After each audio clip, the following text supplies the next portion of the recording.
আসসালামু আলাইকুম, কেমন আছেন সবাই? আশা করি সবাই ভালো আছেন।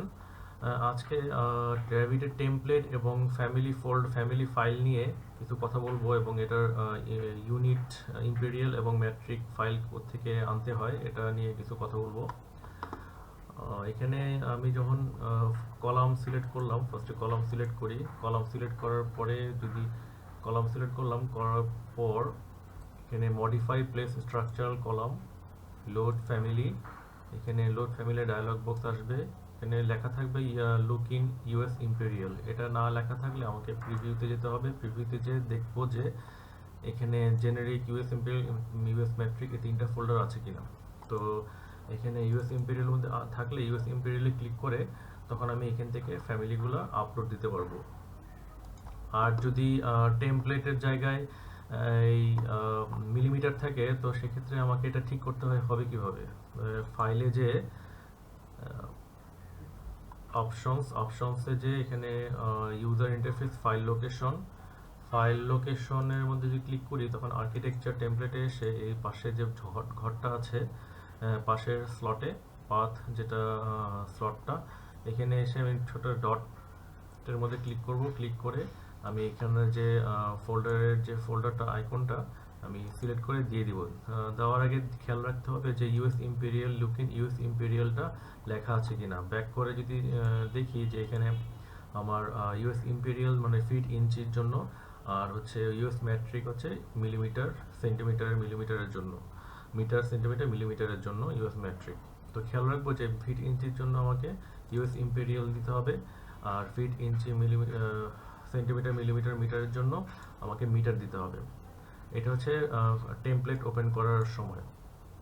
হুম এখানে টেমপ্লেট ওপেন করার সময় এটা অটোমেটিক এটা দেওয়া থাকে ফাইল পাথটা। যখন আমরা ফাইল ওপেন করি তখন অটোমেটিকভাবে এই যে আমার ইউনিটের ফাইলটা, মিটারের চাইলে মিটারেরও ফাইল ওপেন হবে। ফিট ইঞ্চির দরকার পড়লে তখন ফিট ইঞ্চির ফাইল দরকার মানে ওপেন হবে সরাসরি। আর সরাসরি যখন আমার ফ্যামিলিগুলার ইউনিট যেটা ফিটের জন্য দরকার যদি ওপেন করতে চাই তখন আমাকে ওইটার পথটা দেখা দিতে হবে, ফোল্ডারটা দেখা দিতে হবে। আর সেন্টিমিটার মিলিমিটারের জন্য যদি চাই তাহলে হচ্ছে আমার ওইটার ফোল্ডারটা দেখা দিতে হবে। তো আমি যে এখানে ব্রাউজে ক্লিক করলাম, ক্লিক করে এখানে দেখি যে ইংলিশ আই, ইউরোপিয়ানের মধ্যে ইংলিশ আই মানে ইম্পেরিয়াল। আমি যদি ব্যাক করি প্রিভিউতে জায়গায় এখানে আমার ইংলিশ আই লেখা আছে আর ইংলিশ লেখা আছে।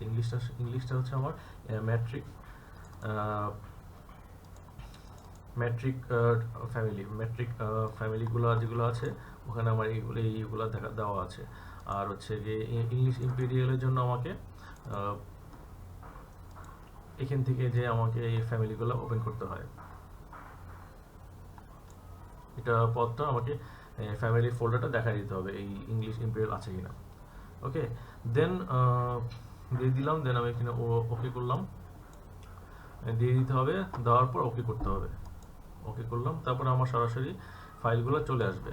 হ্যাঁ, তখন আমি যদি কোনো আর্কিটেকচার যাওয়ার পর কম্পোনেন্টে ক্লিক করলাম তখন, অথবা আমি এখানে ডোর ক্লিক করলাম, ডোর ক্লিক করলে এখানে দেখা যাবে যে আমার ফিট ইঞ্চি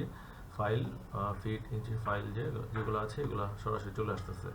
আর যদি এখানে ম্যাট্রিক দেওয়া থাকতো তাহলে সেন্টিমিটার মিলিমিটারের এখানে ইউনিট শো করতো। এইগুলো হচ্ছে এক্সাম্পল হিসেবে দিয়ে রাখে, কিন্তু অনেক সময় সেন্টিমিটার মিলিমিটার আসার পরেও আমি চাইলে এই প্রজেক্টের মধ্যে ফিট ইঞ্চিতে কনভার্ট করে ফেলতে পারবো। এটা কোনো সমস্যা না, এটা কোনো মানে মেজর কোনো প্রবলেম না। ওকে, সো আর ফ্যামিলিগুলোতে যদি কোনো রকমের ফোল্ডারে খুঁজে না পাওয়া যায় সেক্ষেত্রে আমাকে ফ্যামিলিগুলো আলাদাভাবে ডাউনলোড করে নিতে হবে। আর কোন ভার্সনের ফ্যামিলি আমার দরকার, ক্যাটাগরি দরকার রেভিটের, ওইটা আমাকে আলাদাভাবে ডাউনলোড করে নিতে হবে গুগলে সার্চ দিয়ে এটা ডাউনলোড করে নিতে হবে। এই যে দেখেন যে রেভিট 2020 ফ্যামিলি কন্টেন্ট এভাবে লিখে আমাকে অটোডেস্ক থেকে এটা ডাউনলোড করে নিতে হবে। তো অটোডেস্কে রেভিটে ক্লিক করলাম। ক্লিক করার পরে এটার অটোডেস্কের ওয়েবসাইট আছে, ওয়েবসাইটে যাওয়ার পরে এখানে দেখবো যে আমার বিভিন্ন ভাষার জন্য আলাদা আলাদা টেমপ্লেট তৈরি করা দেওয়া আছে এবং আমাদের দরকার হচ্ছে ইংলিশটা। এই জন্য এখানে দেখেন যে RBT 2020 English imperial family template আছে ম্যাট্রিক। তো আমরা দুটেই ডাউনলোড করে এটা ইনস্টল করে দিব। যখন ইনস্টল করবো তো অটোমেটিকভাবে সি ড্রাইভে এটা আপলোড হয়ে আমার সেভ হয়ে যাবে। তাহলে আজকে এই পর্যন্তই। নেক্সট কোনো রেভিটি টিউটোরিয়াল ভিডিওতে দেখা হবে। ভালো থাকুন। আসসালামু আলাইকুম।